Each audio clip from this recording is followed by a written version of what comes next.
आप सबका स्वागत है मनोज कुमार दास क्लासेज में। आज हम लोग CUET का जो साइकोलॉजी व्यवहार के दैहिक आधार का जो चैप्टर चल रहा था उसका पार्ट 2 लाए हैं आज। चलिए चलते हैं वीडियो में। क्वेश्चन नंबर 11, एक्सॉन के नाम से किसे जाना जाता है?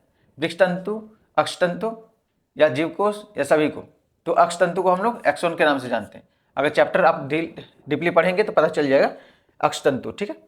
चलिए नेक्स्ट क्वेश्चन की ओर चलते हैं। अक्षतंतु में धागों के समान पाई जाने वाली शाखाओं को किस नाम से जाना जाता है? ऑप्शन है and Bush, send line, blend Bush, blend line. इसका आंसर है एंड बुश। इसका आंसर क्या है? And Bush. चलिए नेक्स्ट क्वेश्चन की ओर चलते हैं। निम्न में कौन सा या कौन से स्नायु अथवा न्यूरॉन के कार्य हैं?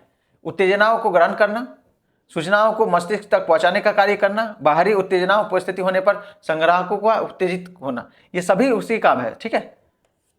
ये सभी काम स्नायु या अर्थात न्यूरॉन का काम है, ठीक है। तो इसका आंसर 13 का डी होगा। जहां दो या दो से अधिक स्नायु आपस में मिलते हैं उस स्थान को क्या कहा जाता है? उस स्थान को स्नायु संधि कहा जाता है। स्नायु संधि। ऑप्शन 14 का बी सही है। चलिए स्नायु संधि। चलिए नेक्स्ट क्वेश्चन की ओर चलते हैं। क्वेश्चन 15, निम्न में से कौन स्नायु संधि स्थल की विशेषता है? दो न्यूरॉन संधि स्थल से संबंधित होते हैं। ये समीप होते हुए भी आपस में जुड़े हुए नहीं होते हैं और एक न्यूरॉन की शाखा दूसरे न्यूरॉन के एंड ब्रश से निकलती है। तो ये सभी उपरोक्त सभी सही है, ठीक है। इसका ऑप्शन डी करेक्ट आंसर होगा। तो चलिए फिर नेक्स्ट क्वेश्चन की ओर चलते हैं। क्वेश्चन नंबर 16, स्नायु संधि स्थल के संबंध में गलत कथन है। क्या गलत कथन है? देखिए, स्नायु संधि स्थल पर दो स्नायु कोषों के बीच की दूरी कुछ दूरी होती है। यह सही है कथन। स्नायु संधि स्थल पर स्नायु प्रवाह संपूर्ण अथवा कुछ भी नहीं के नियम से संचालित होता है। ये भी सही है। स्नायु संधि स्थल पर स्नायु प्रवाह तक रुक जाता है, ये नहीं है। ये ऑप्शन सी गलत है। और ऑप्शन डी है, स्नायु संधि स्थल पर स्नायु प्रवाह कुछ धीमा पड़ जाता है। धीमा पड़ जाता है, रुक नहीं जाता है, ठीक है। ये ऑप्शन सी मतलब इसमें गलत कथन है जिसको आपको चयन करना था। 16 का सी।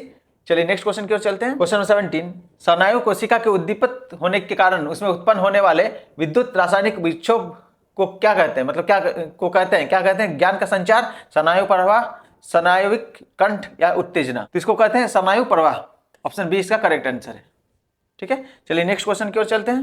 क्वेश्चन नंबर 18, तंत्रीय आवेग की उत्तेजना की प्रकृति होती है साधारण, असाधारण, विद्युतीय, प्रकाशीय। तो इसका ऑप्शन सी करेक्ट आंसर है, विद्युतीय, ठीक है। विद्युतीय होता है। चलिए नेक्स्ट क्वेश्चन की ओर चलते हैं। तंत्रिका आवेग का मापक होता है अल्टीमीटर, बैरोमीटर, गैल्वेनोमीटर और वाल्केनोमीटर। तो इसका होगा गैल्वेनोमीटर, ठीक है।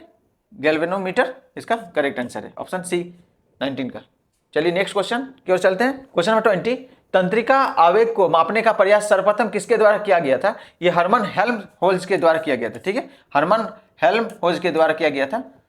तो ऑप्शन 20 का पहला है ए ऑप्शन, ठीक है। चलिए नेक्स्ट क्वेश्चन नंबर 21 की ओर चलते हैं। क्वेश्चन नंबर 21, तंत्रिका आवेग के मापन का प्रयास सर्वप्रथम कब किया गया था? वो किया गया था 1852 में, ठीक है। ऑप्शन डी इसका करेक्ट आंसर है।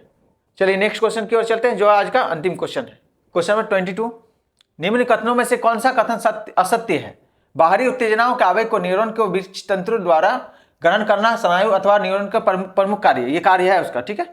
सामान्य रूप से स्नायु या न्यूरॉन के माध्यम से प्रवाहित होने वाला स्नायु प्रवाह संधि स्थल के समीप आकर तीव्र हो जाता है, नहीं धीमा पड़ जाता है। अभी जस्ट थोड़ा देर पहले पढ़ा था, ये ऑप्शन बी करेक्ट नहीं है, ये असत्य है, ठीक है। अगला ऑप्शन से पढ़ लेता हूँ। तंत्रिका आवेग की गति में गिरावट संधि स्थल के कारण ही आती है, ये सही है। तंत्रिका आवेग की उत्तेजना विद्युतीय प्रकृति की होती है, अभी मैं पढ़ा था विद्युतीय प्रकृति की होती है। तो ये हो गया आपका ऑप्शन बी करेक्ट आंसर है 22। इसी के साथ आज का क्लास समाप्त होता है। तो ऐसे ही क्लासेस के लिए बने रहे, चैनल को लाइक करें, कमेंट करें, शेयर करें और सब्सक्राइब करना ना भूलें। Thank you.